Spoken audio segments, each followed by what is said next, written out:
סליחה. מה את אוכלת? שירה, מה את אוכלת?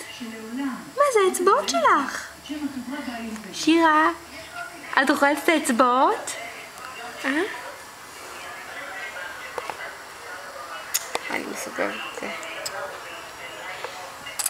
מאחורי כל השיחות עומדת חברת אחת, חברת טלרן משרדים ידיים.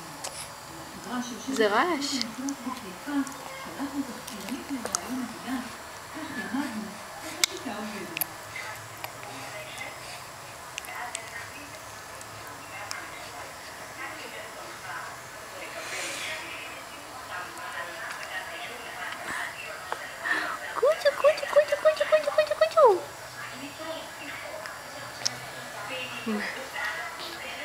מה?